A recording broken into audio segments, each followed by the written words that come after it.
Hey, what's up, everybody? Welcome to the Trail Tidbits, a Volquest.com mini recruiting podcast weekly. I'm Eric Kane alongside Matt Ray. We had Chad Simmons joining the show last week. A lot of great stuff, and he kind of set the scene for what was a massive recruiting weekend for Tennessee and Georgia this past weekend.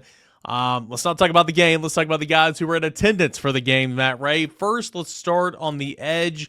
A couple of 2026 flip targets. Let's start with Dre Quinn, currently committed to Clemson, but hey, he showed up to Knoxville on Saturday.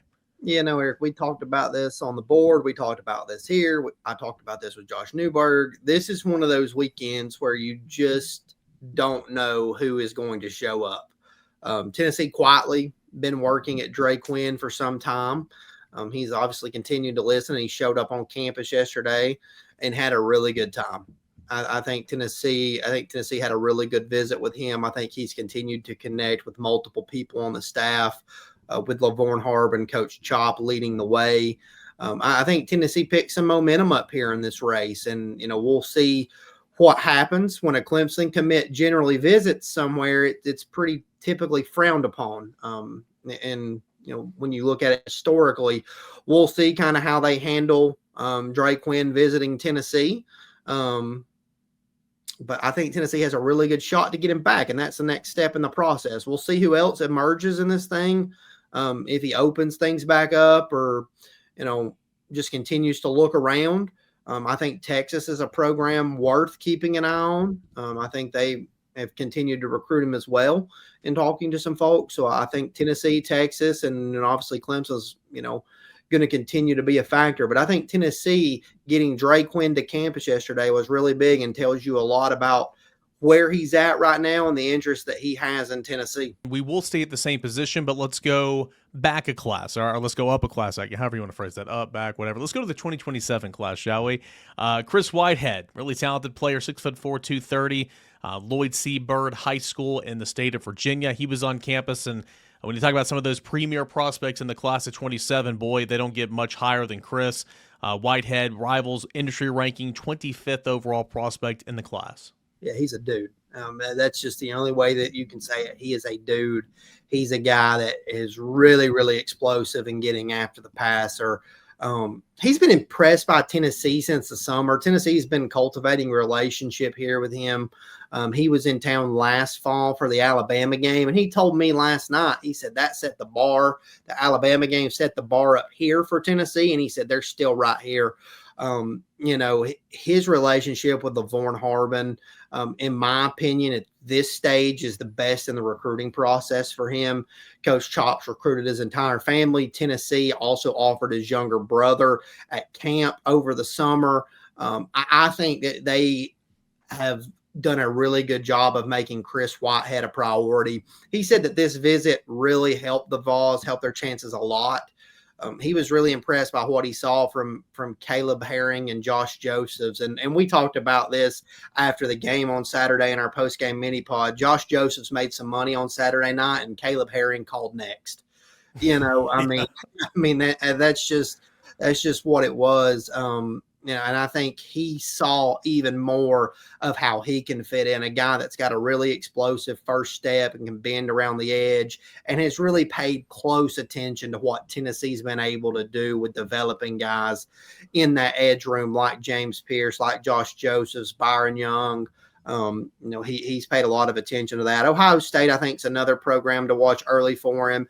Penn State, another program that's been in his ear a lot and recruits Virginia really well. So going to be a national battle as things shake out for him. But I think Tennessee has done a really nice job in this recruitment early on. Real quick before I forget, I mean, can we please look at these jerseys right here? Like it's almost like they're marked out. I mean, like what is going on with this gray jersey? Those do look marked out. Wow. That is really, really weird. All right.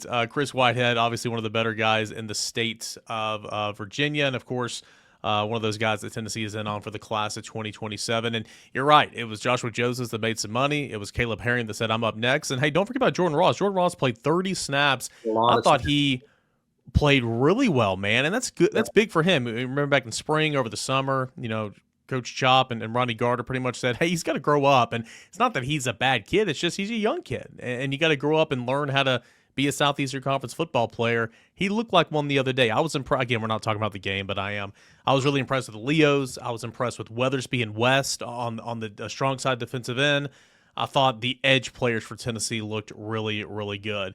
Let's go back a spot in the defense. Let's talk about a legacy, a guy that everybody wants to know about, and Cooper Whitten. I know you had a chance to talk to him down on the field during the game, and Jason Whitten was put on the Jumbotron a couple different times. Obviously, every Tennessee fan knows all about Cooper Whitten, but what were his thoughts, and kind of what was your conversation like with Cooper Whitten down there on the field? Yeah, I think with just Cooper Whitten, he's so football minded. He loves football so much. I mean, he had a week 2 weeks ago where he had 17 receptions for 175 yards. And he was just down there with JP Peace, just kind of hanging out, talking ball. And that's just those two are really, really close. Those families are really close. They spend a lot of time together in the off seasons. Him and JP just down there talking ball, talking about things that have been going on in their football life and life in general. Cooper Whitten, I think, is very comfortable in Knoxville and continues to just know a lot of people in and around the program. And I think that just eases him into this visit, even more. He's a guy that is really dynamic, and I think he got a lot of attention from Josh Heupel yesterday, a lot of attention from William Inge and the Tennessee staff, and I think they've done a really nice job of recruiting him early on in the process. And he's going to go out and he's going to take visits, and you're going to see him visit Clemson, Notre Dame, Oklahoma, Texas A&M. We'll see where else he ends up out on campus. But I think Tennessee's done a nice job of just not saying, okay, this is Jason Witten's son. Everybody knows who Jason Whitten is. Everybody knows what he did here. Cooper Whitten should come here. I don't think Tennessee has treated his recruitment at all like that. I think they've said, okay, this is Cooper Whitten. He is the guy that's the number one linebacker in the 2027 class. He's right at the tip top of our board, regardless of position. And we're going to recruit him like that. And I think that that's something that stood out to him in this process so far. Arguably the biggest fish that was on campus for the class of 27 over the weekend. Big offensive tackle from Kingwood down there in Houston, Texas, Kennedy Brown, 6'3", 6'4", somewhere around in there, about 285, 290. Rivals industry rankings, number one player in the class, number one player at his position, and you do the math, the number one player in the state of Texas. Big-time prospect on campus. I talk about Glenn Ellerby trying to find that next David Sanders type guy in the class. Yeah, this is when you hear Kennedy Brown talk about why he wanted to get to Tennessee, it's very clear that Tennessee's done a nice job of recruiting him early, building a relationship. That's why he wanted to come to Tennessee this weekend.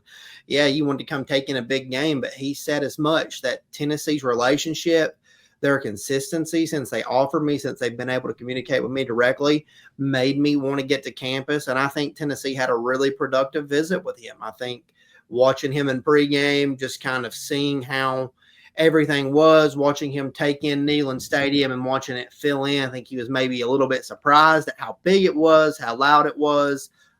He was very in tune with everything that was going on, had a really good time, in my opinion. And I think Tennessee laid the groundwork to get him back for a visit in the winter or the spring and keep building toward an official visit in the summer. Not going to be easy to pull a guy like that out of the state of Texas, obviously, but when you look at it, that's what you have to do if you're Tennessee. You have to get them here in the fall.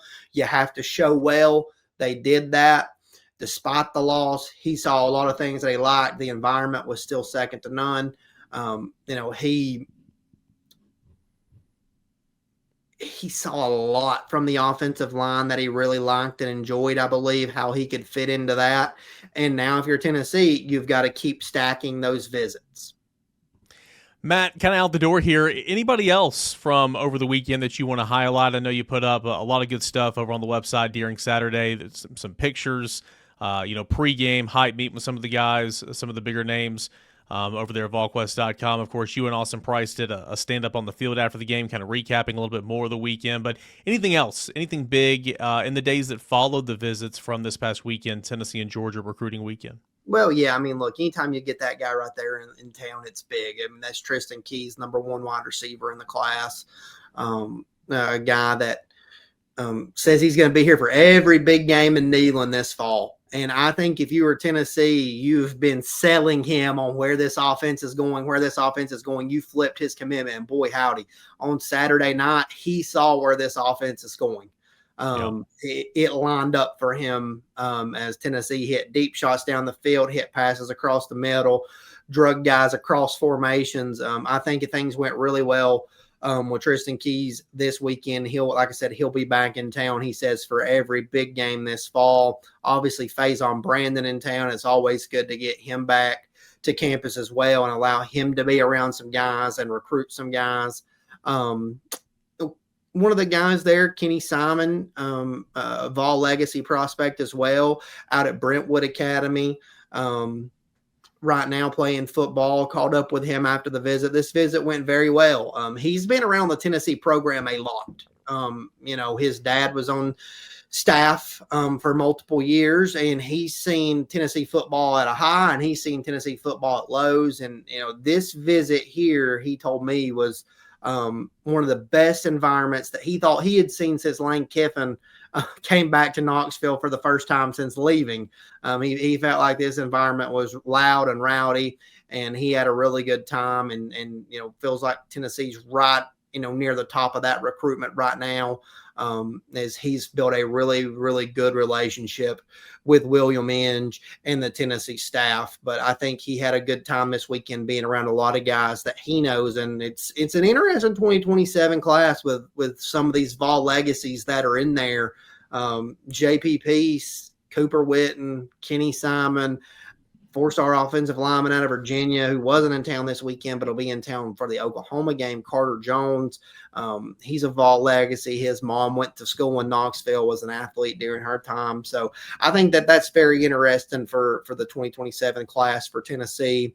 But overall, I think Tennessee still, despite the loss, had a really productive weekend, caught up with a lot of guys that had a good time, and would expect them back on campus at some point, if not this fall, then over the winter and into the spring. Yeah, and again, the environment was everything you wanted. The game was everything you wanted. And if you're looking at your specific skill set, your position, right? The offense flourished. Like if I'm Tristan Keys, I'm seeing what Mike Matt, and I know stat-wise at like 5 receptions, 59 yards or whatever, Mike Matthews played a heck of a ball game. Really, really good ball game. Braylon Staley played a good ball game. Chris Brazzell has been Tennessee's best receiver the first 3 weeks. He's been phenomenal. If I'm a wide receiver, if I'm Tristan Keys, I'm like, whoo, let's go, and look at what the offensive line did. Look at what Aguilar did. Flip it over to defense. Look at what the edge. I know defense wasn't the best day. I get that, but the edge players played well.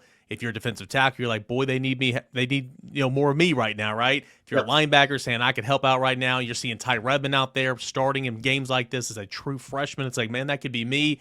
I think that there were so many different things that were appealing about not only Tennessee, but the game and how it unfolded. Not win or loss, but just to be intriguing for those guys that were in attendance. Travis Smith and Rodarius Jackson, both in the game, both got targets. I know Darius caught a pass, I believe. I don't know. He did. I don't know. I know Travis had a couple targets. I don't know if he caught either one of those targets. Maybe he did, maybe he didn't. I can't remember the stat line exactly. But, 2 freshmen that have come into the program that have received praise, and they both got opportunities on Saturday night and on the biggest stage. So, again, if you're a recruit and you see those things, you have to know that there's an opportunity in Knoxville for you. And I think, despite the loss, Tristan Keys said it afterwards. He said, we lost, but I don't feel like we lost. And then, that was just kind of what he said. And that was the takeaway from the recruit side of things. I think the recruit saw Tennessee go toe to toe with Georgia for 4+ quarters and, just didn't get the outcome that they wanted. But now Tennessee's come out of this and they're right back into conversation of being a playoff contender, and they've got to go handle business the rest of the way to do those things. But they certainly put their best foot forward in front of a loaded list of recruits on Saturday night. Got a home game coming up this weekend against UAB. Tennessee hits the road in Starkville against Mississippi State. You have the off week, and then, of course, it gets real into the month of October. Plenty more chances to have recruits on campus here at the University of Tennessee. Great work from Matt Ray. Austin Price got plenty of recruiting coverage up on the sites. Saturday night, Sunday, Monday, Tuesday, today, all that and more. Go check it all out at Volquest.com. This has been Trail Tidbits here at Volquest.com.